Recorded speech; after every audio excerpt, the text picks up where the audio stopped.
नारायणं नमस्कृत्य नरं चैव नरोत्तमं देवीं सरस्वतीं व्यासं ततो जयमुदीरयेत्।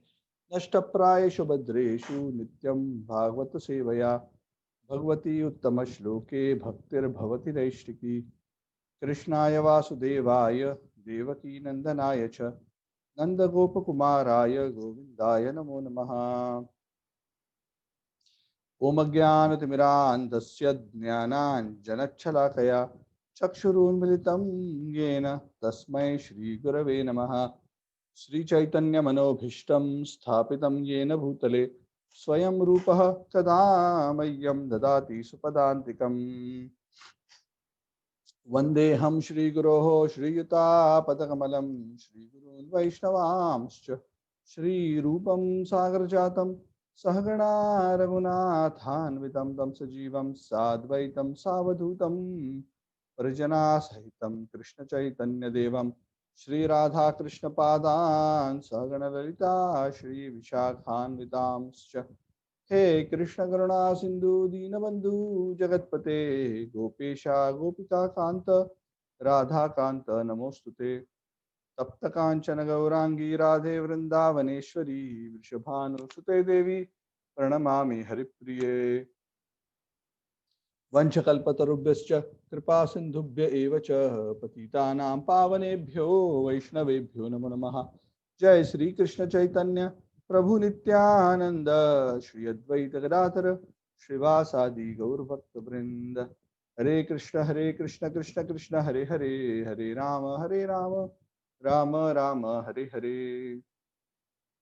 नमो विष्णुपादाय कृष्ण परिष्ठाय भूतले स्मृति राधानाथ स्वामी नाम। नमः ओम विष्णुपादाय कृष्ण पृष्ठाय भूतले श्रीमते भक्ति वेदांत स्वामी नामने नमस्ते सरस्वती गौरवाणी प्रचारणे निर्विशेष मुखम करोति वाचालं पंगुं लंघयते गिरिं यत्कृपातमहं वन्दे श्रीगुरुं दीनतारिणं परमानंद माधवं श्री चैतन्य ईश्वरम। हरि ओम तत्सत। हरे Krishna. So like to welcome everyone again for our discussion on the crest jewel of all scriptures, the Srimad Bhagavad.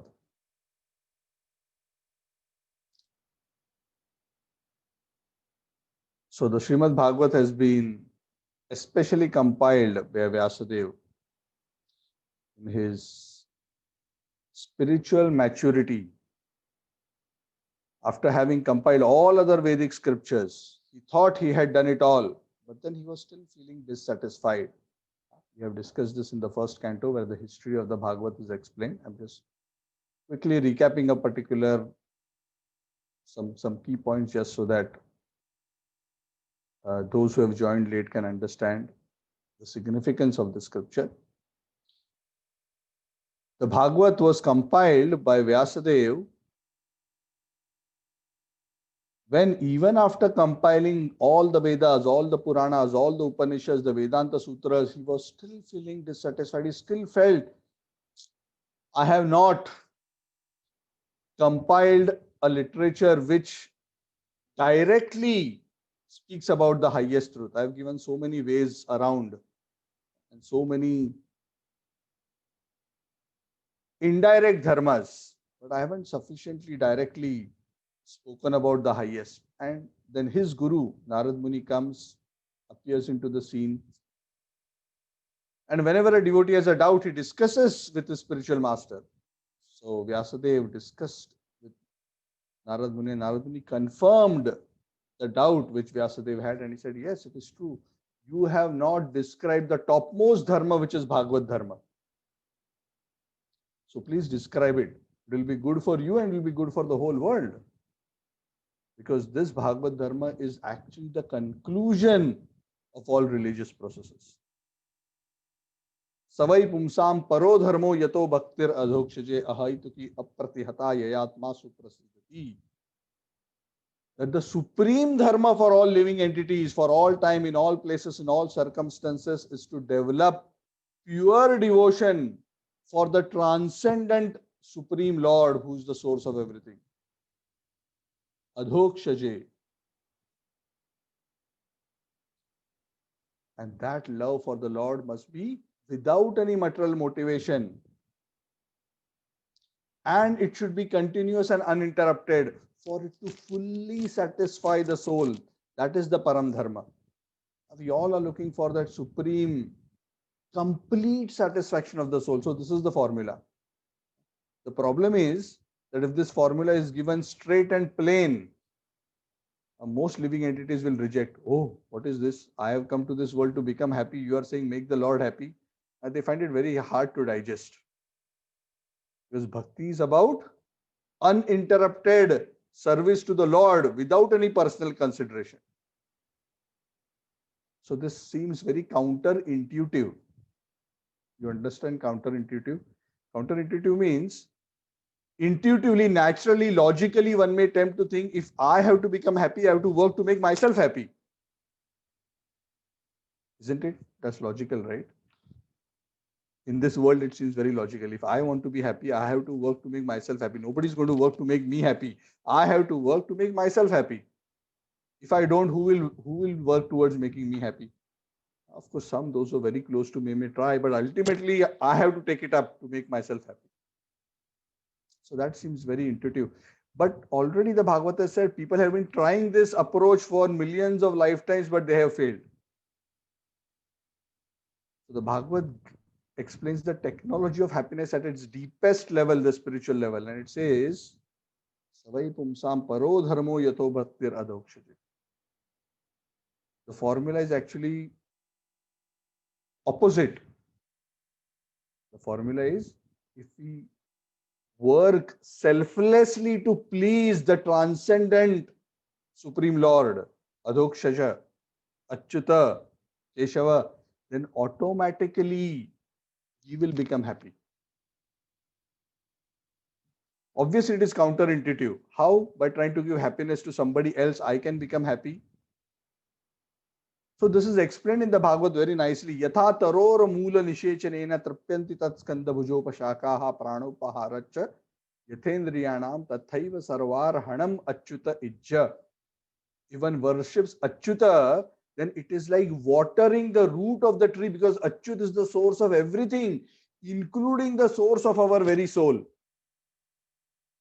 So when the root of everything is watered, automatically the soul, which is a part and parcel of that divine reality, is automatically fully satisfied, because then the soul becomes aligned with the reality of being a part and parcel of the absolute.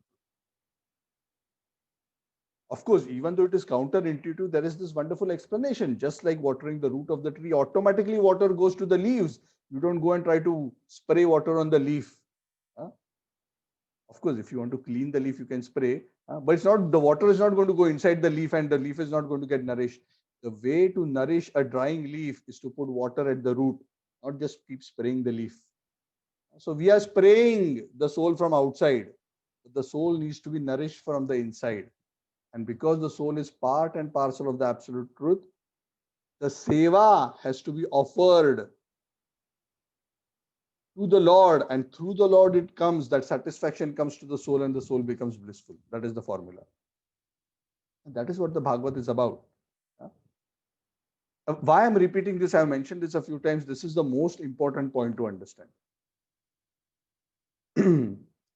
If we don't understand this point, we may go through all leelas, everything. You may know so much philosophy, you may know so much of how the creation took place. But if this point is not understood, we have not understood the actual point of the Bhagavad. We have not actually understood the point of Paro Dharma, the supreme religion. The supreme religion is not about Hindu, Muslim, Christian, Sikh. No. Prabhupada was very emphatic that that religion which is talking about full selfless love to the Lord, and that selfless love for the Lord includes love for all other living entities in its most broadest and deepest sense. And that love is non-discriminatory.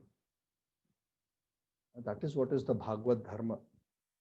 When one sees not just oneself, but everything else, including all other living entities, this whole world, in relation to that transcendent Lord, then one is aligned with the proper vision of reality. And when one works within the framework of that reality, being aligned with that framework, then one will find true, deep spiritual satisfaction, independent of what is happening around in the world. That is why great souls remain deeply satisfied in the bliss of connecting to the Lord, even though at an external level, their lives may be seen to be going through turmoil. Because turmoil in the external world cannot be stopped. Change is the nature of the material world. Correct? We have been discussing about the factor of time, isn't it? What does time mean? The simplest way to describe time is time equal to change. Yes. Everything is changing every moment. From the time we started this class 5-7 minutes ago to now, our body has already gone through some changes. Not exactly the same it was when the class started. And another 5 minutes, it will not be the same. In fact, another microsecond, it will not be the same. That is the time energy of the Lord. So trying to find permanent stability at a material level in the realm where there is the influence of time which continuously changes things and ultimately degrades everything and takes everything towards destruction and death, is actually a big illusion. And that is what the Bhagavad is trying to wake us up to. Yes, you need to do the needful in the world to remain comfortable while you are here.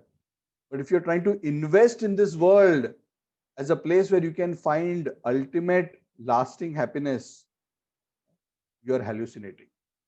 This is what the Bhagavad says. This is what the Gita says. And you think about it logically, it makes perfect sense. If you're standing on the bank of the ocean waiting that when the waves will stop so that I can start swimming in the sea. You go to the beach to play, you enter the waters. And like a small child, a small child who doesn't know who's entering the sea for the first time, he says, oh, wave. Again, wave after 20 seconds. Okay, let me wait for some time. When the waves stop, then the water will be still. Then I will have a nice swim in this water. So how long he has to wait? Eternity. Wait. Yes, it is never going to happen. It is never, ever going to happen. So those who are intelligent, his parents will tell him, no, the sea will always have waves coming, the ocean will always have continuously. So you cannot. You have to learn to go above the waves. You have to learn to float above them. You cannot stop the flow of the waves. So the Bhagavad is about bringing our consciousness to a level that it is no longer affected by the waves. We want to be on a boat which is on this ocean, the boat of transcendental knowledge. Krishna says those who are situated on the boat of transcendental knowledge can cross over the vast ocean of nescience of samsara. Whatever I'm saying are all from Gita and Bhagavad. These are not my own thoughts. I'm just trying to put them together and trying to present to you in a way so that you can see the whole picture in a broader way. So this is the message. So as we are going through the various stories, pastimes, beautiful discussions, it is all meant to nourish and deepen this conviction and realization. This is the faith that we are looking for. This is the conviction that we are looking for. And ultimately, the practice of the Bhagavad is about living a life which is aligned with this understanding and realization.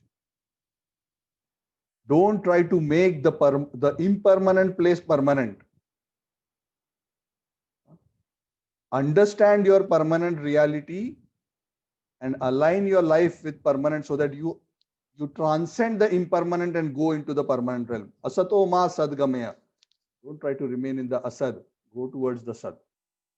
Tamaso ma jyotirgamaya. Don't try to be in this world of tamas, ignorance. Go towards divine light, knowledge. Mrityor ma mrutam gamaya. Don't remain in the ocean of birth and death. Go to the realm of eternity. Because that is our real nature. So Bhagavad Dharma, spiritual Dharma, Gita ultimately is about recognizing who we really are and living a life based on that. And when we live based on who we are, actually, we awaken that consciousness which we have currently forgotten. So that is basically what the Bhagavad speaks about. So a gentle reminder to all of us, including myself, that this is what we are all working towards. Okay, so we are currently in the third canto of the Srimad Bhagavat, and within the third canto, we are currently on chapter 6. This is the conversation between Vidura and Maitreya Muni. And Maitreya Muni, as requested by Vidurji, is describing the glories of the Lord in terms of the process of creation. Actually, when we hear about the process of creation, we start realizing, wow, how small we are and how great the Lord is. Sometimes when we just discuss about Krishna dancing, the gopis, or having some funny joking talks, we don't quite understand the greatness of God. Sometimes there is a tendency to think that, oh, he's one of us. Maybe he's good at cracking jokes. Oh, he's very smart. Oh, he's more prettier than me. But when we understand, that is why the Bhagavad starts, the third canto, fourth canto, second, third canto, they talk about creation. First, understand who's this boy who's dancing with the gopis. Who is this boy who's stealing butter?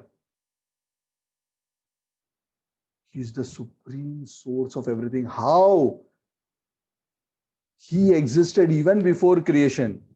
How all these elements which constitute and make up the material realm come from him and are energized by him. Everything is resting on him. So beautiful. Prabhupada would often say first, and people say God is great, but people do not know how great God is. So Bhagavatam gives us some glimpse into the greatness of God.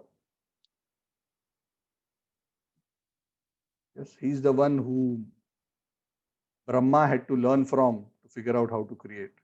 He's the one who gave the power to all the devatas to do their duties. At every step, even in creation, the Lord has been the essential factor, the active principle to make everything work. And that is what this chapter is about. This chapter is entitled actually the creation of the universal form. This is the stage at which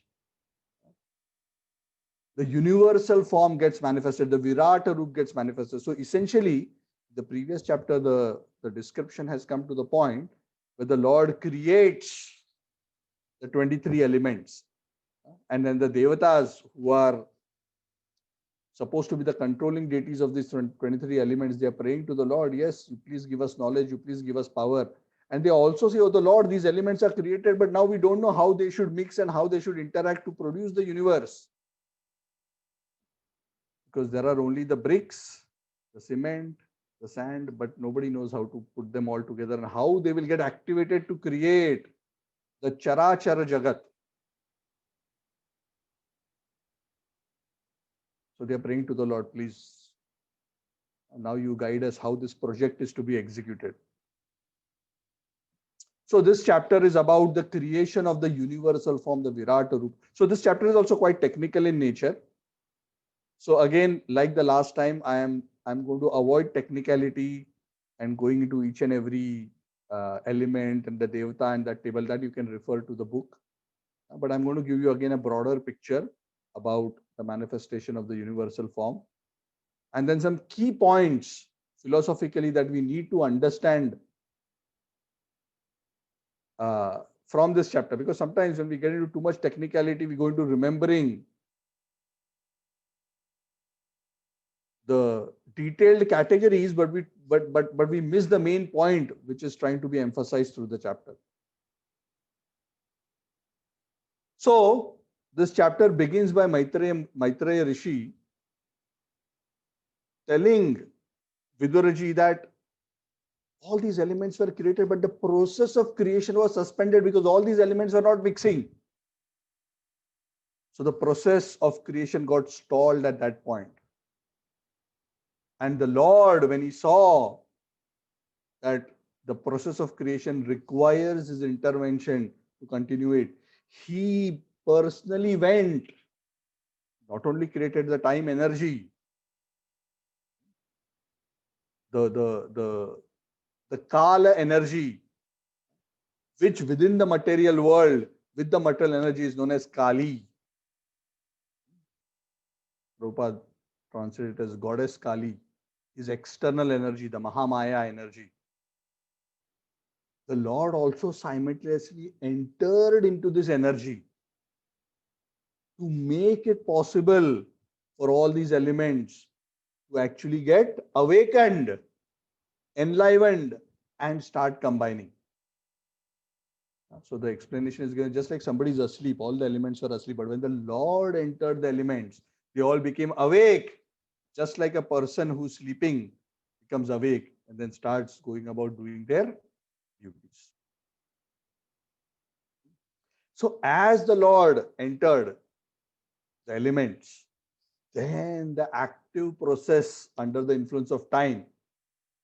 So there is the time, there is the material energy, which is Goddess Kali, and the Lord, who is the active principle who permeates them. Of course, the living entities have been already thrown into the mixture. So the process of creation starts by the combination. And what starts happening? The first thing that starts happening as a part of the creation process is the manifestation of the gigantic Virat Rupa form of the Lord. Now, some of you may remember that we have discussed this Virat Rupa a few times. We discussed this during the 11th chapter of the Bhagavad Gita. We have discussed this also as a part of the second canto, where the Virat Rupa has also been described. So, what is this Virat Rupa? This Virat Rupa is also known as Hiranyamaya. Sometimes it is also known as Hiranyagarbha. The womb, the golden womb of this material manifestation. Essentially, the Virata Purusha is known as that form of the Lord which is within the universe, animating and activating it and sustaining it and holding it and causing that entire manifestation to be possible. If you remember, originally the Lord is residing as Karanadakshay Vishnu, Mahavishnu. Then he glances at material energy and impregnates it, the time energy, and the process of creation starts with the Pradhan manifesting into the Mahat Tattva and gradually the various elements that we have been discussing. But at this stage, what the Lord does is to continue the process of creation. The Lord has created multiple universes like bubbles, Brahmanda. There's an Anda. Anda means egg. Egg-shaped universes. Multiple egg-shaped universes are manifesting. The Lord enters into each of these universes as Garbhodakashayi Vishnu to continue the process of creation. And there, that Garbhodakashayi Vishnu permeates these elements within each and every universe. Actually, the Lord also distributes the various jivas who are temporarily absorbed into his body into these various universes along with Garbhodakashayi Vishnu. And Garbhodakashayi Vishnu enters into each of these within the universe. It is said within the universe, when Garbhodakashayi Vishnu enters, half of the universe is filled with water which comes from his body. That is known as Garbha Udaka. The Lord is Hiranyagarbha. That is Garbha Udaka. Udaka means water which comes from this Lord. In simple words, it is translated as his sweat. Please, the Lord's sweat is not like our sweat. Yeah. When we sweat a lot, nobody can tolerate. We need deodorants. Lord's sweat is not like that. So this is from the divine body of the Lord. There is a particular liquid which comes out, which is known as the Garbha Udaka, and that fills half the universe. That is what the scriptures describe. And then the Lord, Garbhodakashayi Vishnu, he lies on that water which is half filled with water. And then within these elements, the Lord enters and creates the Virata Rupa. This chapter is describing all of this. I'm just summarizing. If I go shloka by shloka, I'll get too technical. So the Lord enters these elements and forms, activates these elements, and the creation process within the universe starts. And the elements start expanding and extending and start manifesting into this gigantic form, which is known as the Virata or Virata Purusha. Whereas the elements start combining, the planetary systems also start coming about. Everything necessary for the manifestation of the bodies of the living entities starts coming about. The devatas, various devatas start being manifested. The various varnas start being manifested. All this is described in this chapter as we go along. So that Lord, so this Virata Purusha is said to be the first incarnation of the Lord within the universe. Why? Because as the universe is created, the Lord enters into the universe and makes the manifestation of the universe possible. That is why that is considered the first incarnation. Hiranyagarbha. It is like a womb. Why it is called Garbha? Because that's the womb of the universe. From there it grows. And it is said it took 1000 celestial years in this way for the Virata Purusha through that manifestation to actually reach a level of development of the universe. And after those 1000 celestial years, Lord Brahma was created. Where? On the lotus. Yes, from the navel of Lord Garbhodakshay Vishnu, the lotus comes, and on that lotus Brahmaji appears. The stem of that lotus is said to be representing the 14 planetary systems. So that primary structure in the form of Virata Rupa has been done, and then Brahmaji is manifested there, and then the Devatas are manifested, and then the secondary creation starts. So the secondary creation will be described in the subsequent chapters and the subsequent cantos. But here the focus in this chapter is on the manifestation of this Virat Roop. So essentially, when the Lord permeates within all these elements into this form of the universe, Virat Roop is essentially the universe like a body of the Lord. Correct? See, just like our body. Why is our body active? There are so many elements within the body. Correct? Yes. Practically all the elements which are there in the universe are there within the body. Yes or no? Correct? Everything is there. Earth, water, air, fire, ether, the tanmatras, the 10 senses, the 5 knowledge acquiring senses, the 5 action performing senses, mind, intelligence, false ego, mahatat, everything is there. The soul is there and the Paramatma is there. The body is like a mini universe, isn't it?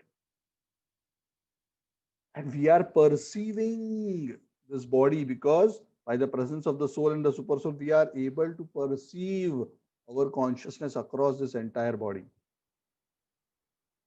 So we are a mini universe within the universe. Something like that. We are like, the Virata Rupa is the Lord who has permeated the whole universe, and that is his body.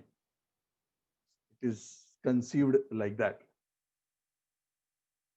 That's why the Lord's consciousness as the super soul, the Paramatma, is there across the whole universe. Our consciousness is for this body, the Lord's consciousness is for all bodies, not just all bodies, but the whole universe the Lord is conscious of. Because as Hiranyagarbha, he permeated it and he made it his Virata Rupa. He entered it as the Paramatma. In fact, if he had not entered, the creation wouldn't have progressed. All these elements are actually resting on him. See, when we understand this process, we start realizing, oh, the Lord and his presence as the active principle everywhere is so key. Even to creation, if the Lord was not there, nothing would work. If the Lord withdraws himself from creation, everything will just disappear like a snap. Yes, just like you're seeing a movie. There's this whole, there's this music, there is this projection, there is this form, there is sound, there is so much big show going on, and somebody comes and pulls the plug from the power cable. Because it is that power energy itself which is making all this possible. Yes. Suddenly there is darkness, there is no light, there is no sound, there is nothing. The Lord is the active principle which is making all this manifestation possible.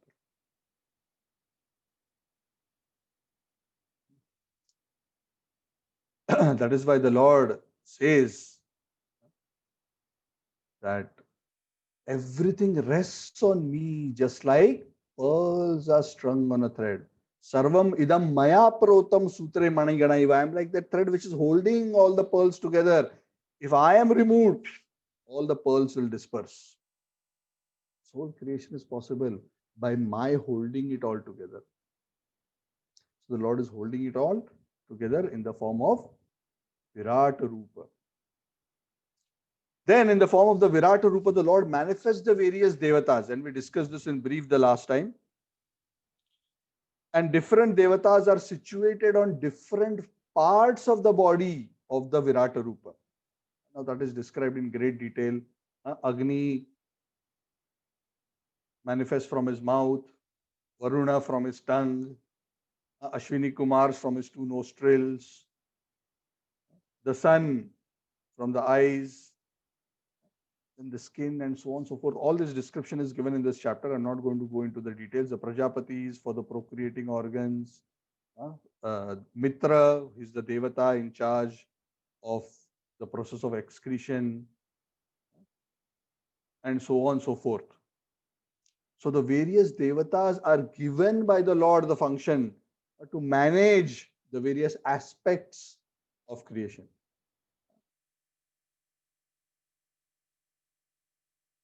And then the Lord, it is said, from the head of the universal form of the Lord, the higher planets are manifested.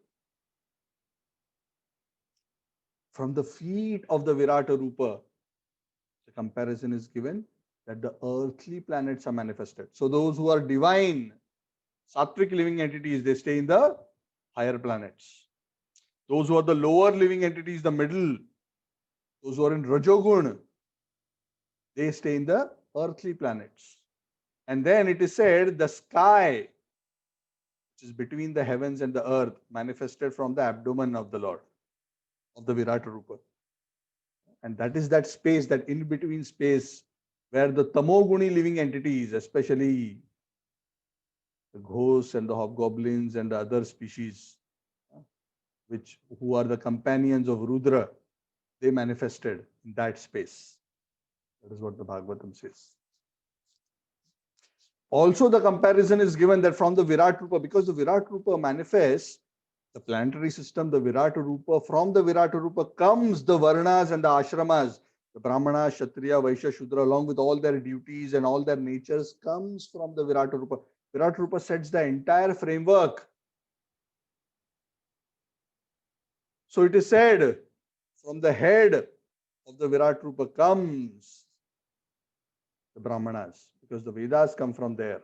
The Brahmanas are inclined for Vedic knowledge. They are the natural leaders of society in terms of spiritual instruction. They are the gurus and the spiritual masters for all orders of society. From the arms of the Virat Rupa comes the power of the Kshatriyas, and the Kshatriya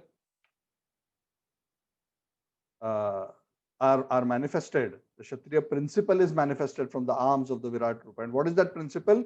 The Kshatriya principle is Shatatrayate iti Kshatriya, those who protect society from getting hurt, and those who protect society from the disturbance of thieves and miscreants.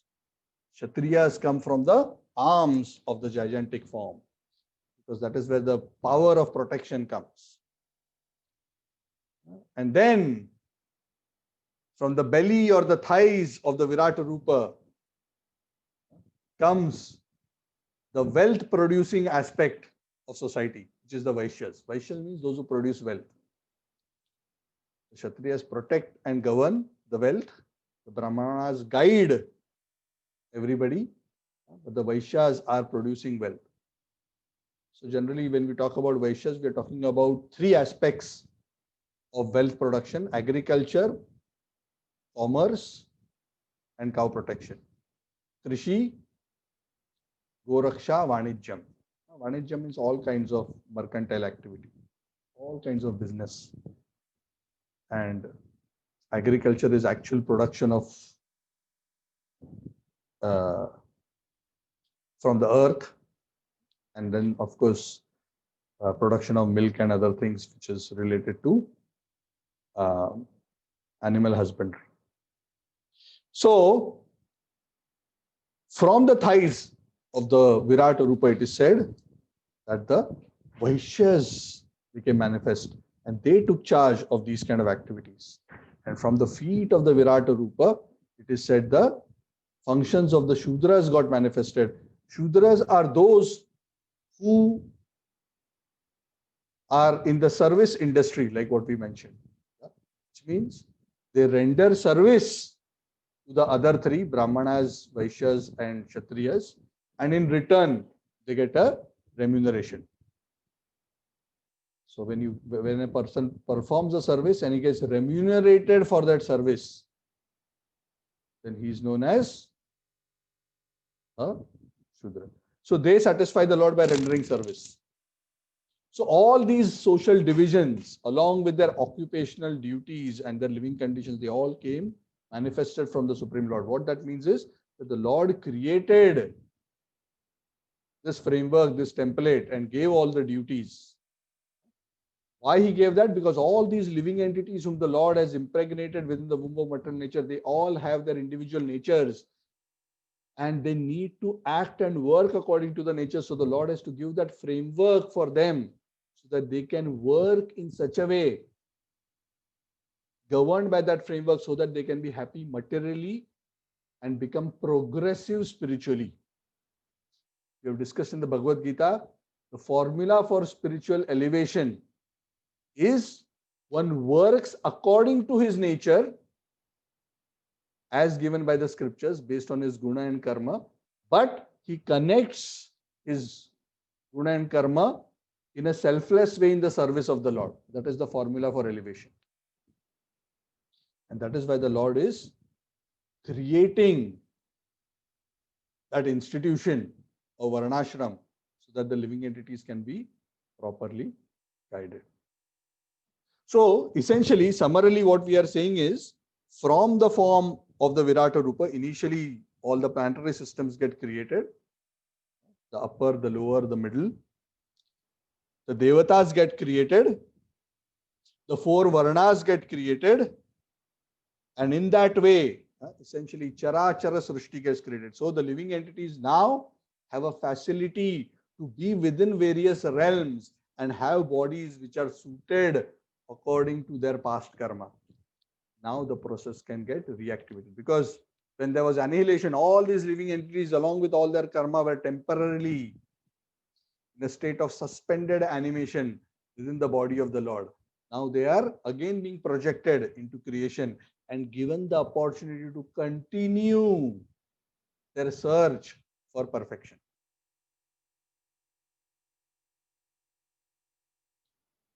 What is the search for perfection? That search is the search for that ultimate happiness. When they come to that right conclusion that a real happiness doesn't lie in trying to enjoy matter, trying to find permanence within impermanence, but rather being entrenched in my original nature as permanent. That is when the living entity comes to what is called as self-realization.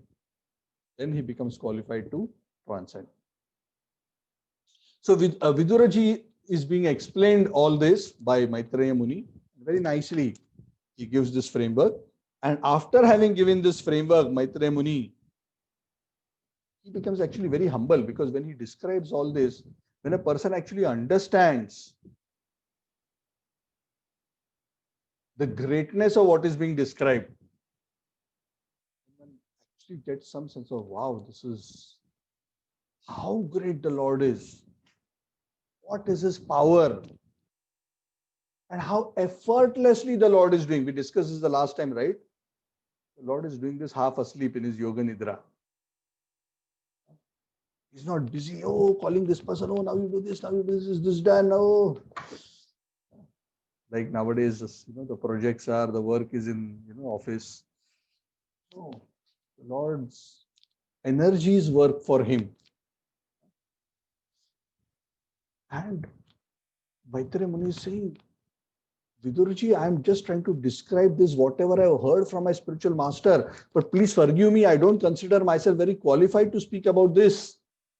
Because the Lord is so great and I am not able to describe fully. It is unlimited. But I have to make a sincere attempt based on what I've heard, otherwise it would not be right. And the proper use of glorification is of the tongue is for glorification of the Lord. This is the supreme perfection. So I'm doing that, but please understand, I'm admitting I'm actually very small.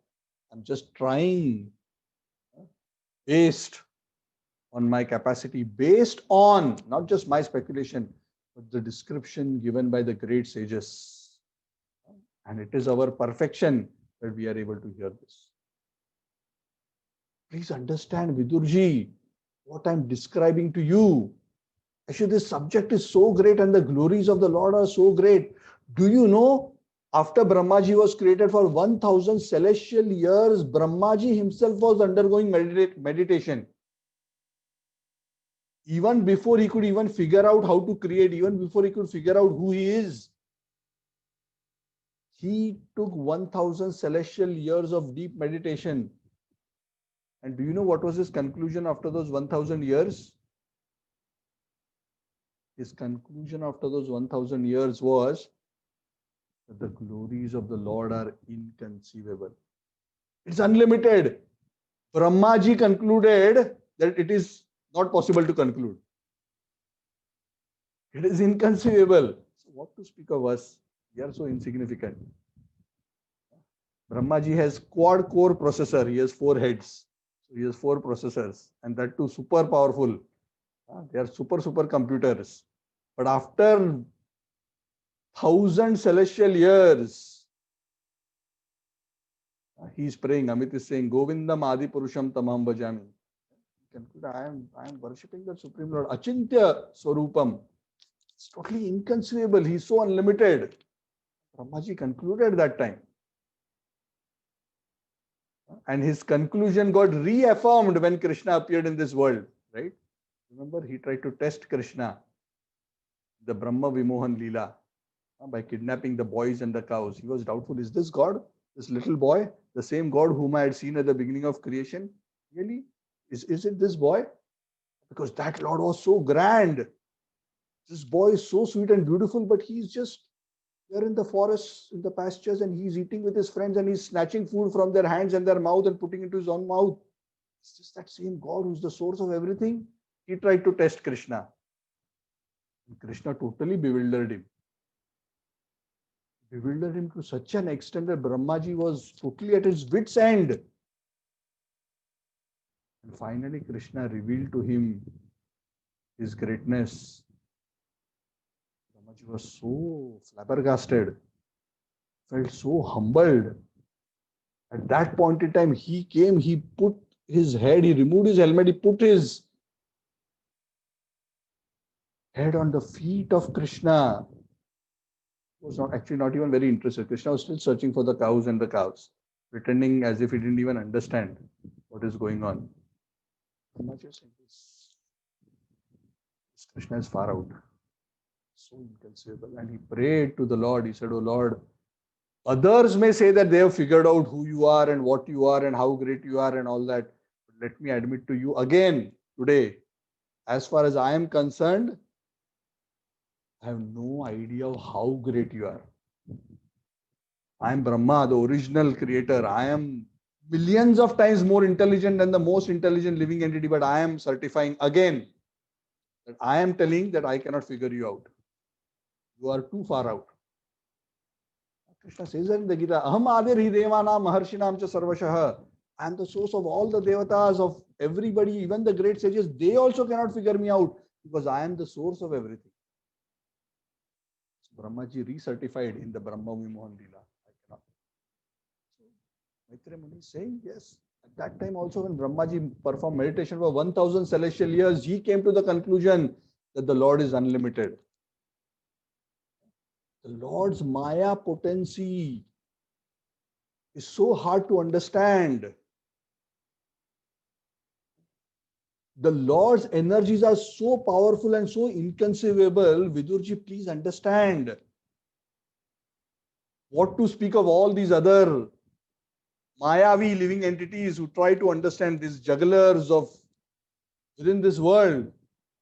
Please understand that even the Lord himself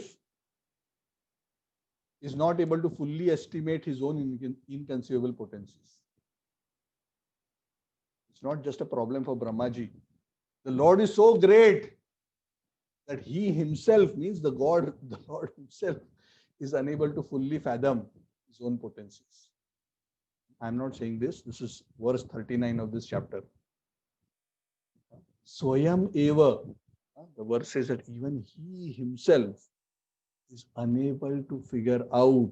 Ato bhagavato maya mayinam api mohini yat swayam chatma vartmatma naveda kim tapare. He is himself not able to fully understand. Yat swayam chatma vartmatma. And what naveda, he also fully cannot fully understand. Kim ta apare. तो बाकी लोगों का क्या बोलना, तो अपरे बाकी what to speak about others. Brahmaji cannot understand fully. So please understand, the Lord is unlimitedly potent. We are unable to fully understand. We can get a glimpse of understanding. We can taste a drop from the ocean. We cannot drink the ocean. Lord is so very unlimited. Brahmaji has not understood fully. The Devatas have not understood fully. Even the Lord is continuously trying to understand himself.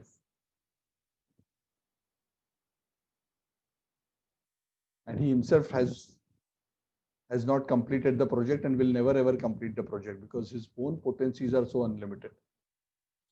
So Vidurji, hearing all this, and Maitreya Muni concludes the chapter by telling Vidurji, so please understand that the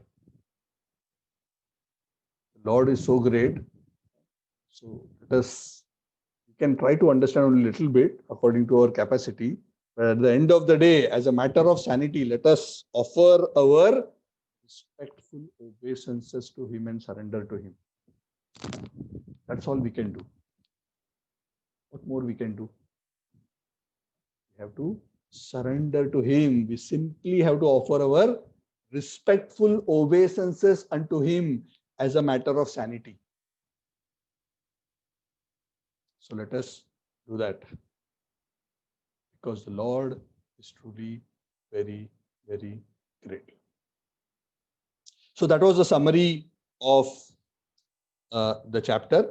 Yeah. So essentially, very quickly, initially all these creative functions were suspended, even though the elements were created. So the Lord entered it along with the time energy, and then he activated, then he manifested this huge Virat Rupa, which was the form of the universe.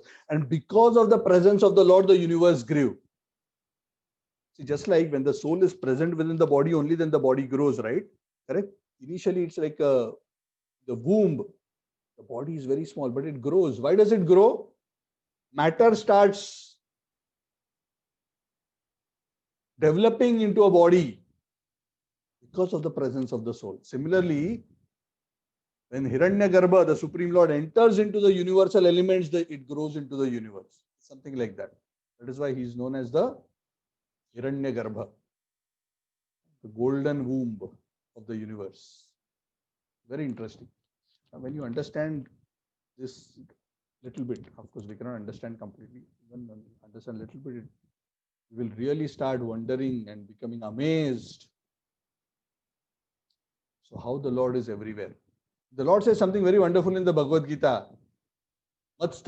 He says uh, that even though I am present within this whole universe, I am present by a small fragment of myself. Ekam Shena Sthito Jagat. And I maintain my own independent existence outside this universe.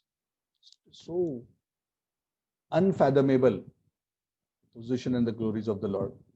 That is why ultimately one will be able to get some appreciation of the Lord's position only by the blessings of the Lord. Swayam eva vrunute, the scripture says, when the Lord, being pleased by the devotional attitude, He blesses us, then we get some appreciation. And nobody can understand Him fully, but we can at least understand Him tattvataha. Tattvataha means in essence. Qualitatively, we can understand Him. We cannot understand Him quantitatively because His quantity is unlimited. That's the beautiful point. Okay, so with that, I will stop. So that was the manifestation of the Virata Rupa, and then all the various planetary systems come about. All the various categories of living entities are created across the various universe. Their bodies are made possible. Their duties are given according to the Varna and Ashram system, which also become manifested from the Lord. Ultimately, of course, they are given through the Vedas, and then they are practiced. And that is the process. For it takes 1,000 years first for that Virat Roop to manifest. Then Brahmaji is born. Then Brahmaji meditates for another 1,000 celestial years. So there was a question: what is 1,000 celestial years? So the celestial year is the year of the year of the Devatas. So that our 1 year is 1 day of the Devatas. Yeah. So you can calculate like that. What is a celestial year? Yeah. So our 365, our 1 year becomes their 1 day. So our 365 years will become their 1 year, something like that. Okay. So by that calculation, it took that time, and then the universe was manifested and populated by living entities, and so on and so forth. Okay. So I will take a pause here and open up the floor to any questions. Hare Krishna, Prabhuji. Yes, Swatiji, Hare Krishna. What is the difference of Lord's Vishwa? What is the difference of Lord's Vishwarupa and Virata Rupa?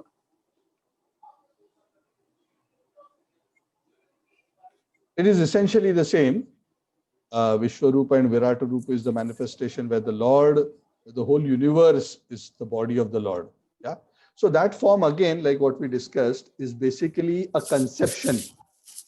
Yeah, it's a conception. So it is not an eternal form. That form of Virata Rupa or Vishwarupa is manifested by the Lord's subtle presence within the universe. Yeah, it is not a form of the Lord manifested. Like Krishna is a divine form of the Lord, is a Vigraha of the Lord. It's a fully spiritual form of the Lord. But the Virat Rup is basically a material form of the Lord, just like us, right? This is our material form. But why is this material form active? Because the soul is inside. That is why this form is there. Similarly, the universe is like the form of the Lord. Why? Because the Virata Rupa, the active principle Vishnu, has actually entered into the form. So yes, you can say in principle, the Virata Rupa and Vishwarupa are quite similar. Okay. Thank you, Prabhuji. Welcome.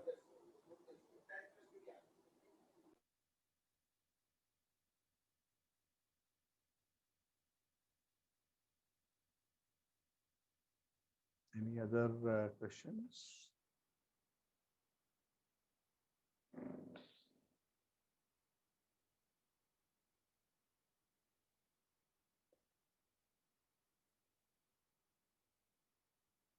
Pendra Prabhu, welcome. You say 3 or 4 minutes. Would you like to say something?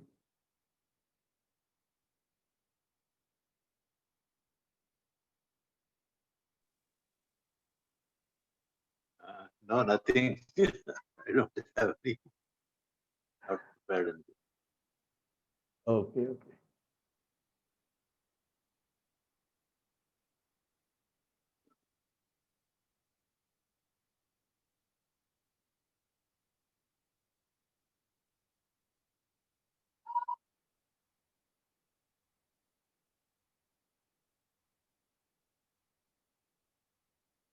Okay, so if there's nothing else, then I was just looking at the messages as to see whether there's anything there. So wonderful. So thank you all very much. So please read these chapters. A lot of beautiful additional details, which I avoided going into. The various devatas, which senses each of the devatas control. Yeah, all those things are very beautiful information. And how the various organs are related to the various senses, related to the various controlling deities, and how that makes it possible for us to have the material experience that we are having. Okay, so thank you very much. Granthara Srimad Bhagavatam ki Jai.